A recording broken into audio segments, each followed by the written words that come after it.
देखिए, अभी तारिक फ़तेह साहब ने कहा कि 12वीं शताब्दी नहीं 21वीं शताब्दी है, लेकिन हमने जो जो मैं इतिहास जानता हूँ, उन्होंने ये भी कि सूरज वो दलदल में जाके नहीं डूबता है या ये धरती चटाई है। ये जो हमारी जो अपनी आस्था है, जो सनातन धर्म की आस्था है, हम समय को चक्र मानते हैं। तो इन तमाम मज़हबों के आने से पहले हमारे यहाँ आप आर्यभट्ट का किसी का आप ले लें, आपको बिल्कुल अर्थ के मूवमेंट की एक्यूरेट स्पीड, किस तरह से ये हेवनली बॉडीज़ ये करते हैं, सारी चीज़ें उस पर निर्भर हैं।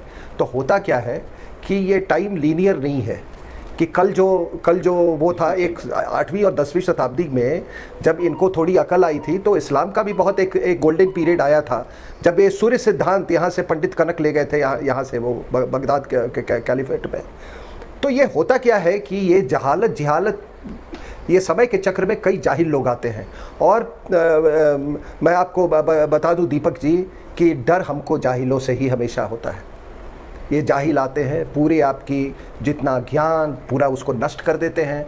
तो ये कहना कि कल का तालिबान और आज का तालिबान में बहुत फ़र्क है, माफ़ कीजिएगा, 1400 सालों में हमने तो कम से कम ऐसा नहीं देखा, और आपने भी नहीं देखा है। आप तो उम्मा लेके चले थे, और ख़ास करके ये हमारे सब कॉन्टिनेंट के मुसलमान, इनको कुछ ज़्यादा उम्मा और कैलिफेट की इनको बहुत ज़्यादा चिंता थी।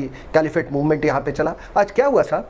बंगाली अलग हो गया, अफ़गानी आपको अपना नहीं मानता है। याद रखिएगा, संस्कृति मज़हब से हमेशा ऊपर रहता है। और इसी का आप तो तारिक फ़तेह साहब जो बार बार कहते हैं कि आपकी निजात उसी में है कि आप अपने रूट्स में वापस आए। उधर आप देखते हैं अफ़गानिस्तान की तरफ, अरब की तरफ, तबाही, बस तबाही के अलावा कुछ नहीं मिला, तबाही और कटोरा।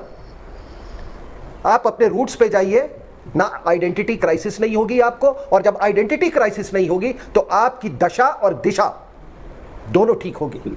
और ये आपको एक आईना दिखा रहा है तालिबान।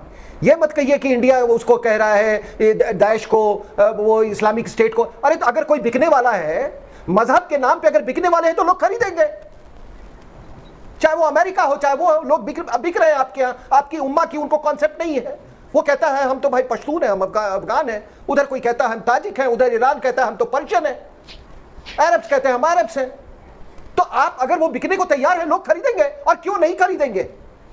अगर किसी मुल्क की हिफाजत के लिए चंद फ्यू मिलियन डॉलर्स में आप अगर ऐसे लोग तैयार कर सकते हो इस्लाम के नाम पर, तो क्या एक जिन्ना ही सबसे बड़ा इंटेलिजेंट आदमी था? जिन्ना ने क्या किया था साहब?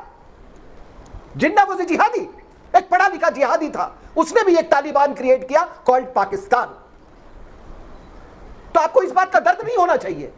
आप भी बिकाऊ थे, आज भी बिकाऊ है। अमेरिका, मैंने पढ़ा, अमेरिका ने आपको खरीदा, चाइनीज ने खरीदा। मजबूरियां एक होती है साहब, जियोपॉलिटिक्स में मजबूरियां होती है, मैं ये मानता हूं, लेकिन इस तरह मजहब के नाम पे कोई मुल्क अपने आप को नहीं बेचता है। आप तो बनने चले थे लीडर, और आप देखिए आज आप सबसे मुझे आप पर दया आती है। आज भी तहरीक तालिबान पाकिस्तान ने आपके कुछ लोगों को मारा है। अब आप उनको हवाला देते रहिए कि हम तो मुसलमान हैं, हम तो ये हैं, वो कोई सुनने वाला नहीं है। तो this project has failed sir. Please listen to Tariq Fatah साहब। ही हैज ऑलवेज बीन, आपको हमेशा उन्होंने बड़े अच्छे सुलझे हुए सुझाव दिए हैं। आप माने, अच्छी बात है, नहीं तो फिर बर्बादी के कगार पे तो मैं आपको देख रहा हूं।